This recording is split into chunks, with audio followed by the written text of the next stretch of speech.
Pending traffic చలాన్ల విషయంలో Telangana high court కీలక ఆదేశాలు జారీ చేసింది. పెండింగ్ చలాన్లు చెల్లించాలని వాహనదారులను బలవంత పెట్టొద్దని పేర్కొంది. అలాగే పెండింగ్ చలాన్లు చెల్లించాలని బైక్ కీస్ లాక్కోవద్దని, వాహనదారులు స్వచ్ఛందంగా చెల్లిస్తేనే వసూలు చేయాలని ఆదేశించింది. చలాన్లు చెల్లించకపోతే నోటీసులు ఇవ్వాలని ట్రాఫిక్ పోలీసులకు సూచించింది హైకోర్టు.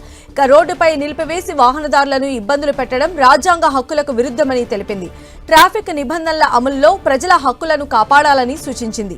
చలాన్ల వసూల్లో పారదర్శకత, చట్టబద్ధత తప్పనిసరి అని ఆదేశించింది తెలంగాణ హైకోర్టు.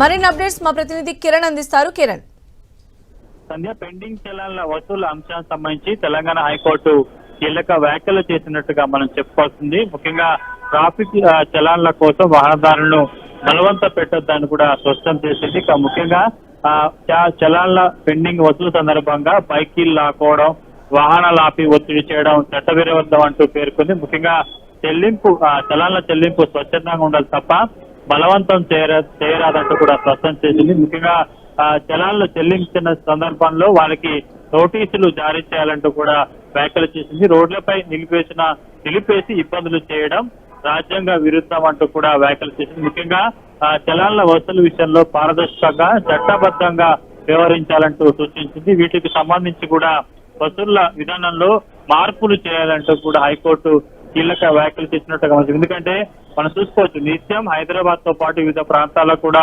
24 గంటల వ్యవధిలో కూడా చాలా ప్రధాన కూడల్లో కూడా ట్రాఫిక్ పోలీసుతో పాటు లా అండ్ ఆర్డర్ పోలీసులు పెండింగ్ చలాన్ల మీద డ్రైవ్ చేయడం సర్వసాధారణంగా మాట్లాడుతుంది. కానీ వాస్తవానికి అవతల ట్రాఫిక్ నిబంధనలు పాటించకపోయినా కానీ కేవలం ట్రాఫిక్ చలాన్ల వసూలు మీద ట్రాఫిక్ పోలీసులు, లా అండ్ ఆర్డర్ పోలీసులు దృష్టి సారించడం చాలా పరిపాటిగా మనం చూస్తుంటాం. కానీ మిగతా ట్రాఫిక్ సమస్యలు తలెత్తినప్పుడు పరిష్కరించకుండా కేవలం ట్రాఫిక్ చలాన్ల వసూలు మీదనే పోలీసు యంత్రాంగం దృష్టి పడుతుందన్న అపవాదును మూటగట్టుకున్న నేపథ్యంలో తాజాగా హైకోర్టు వ్యాఖ్యలకు సంబంధించి కూడా హర్షణీయంగా మనం చెప్పుకోవాలి.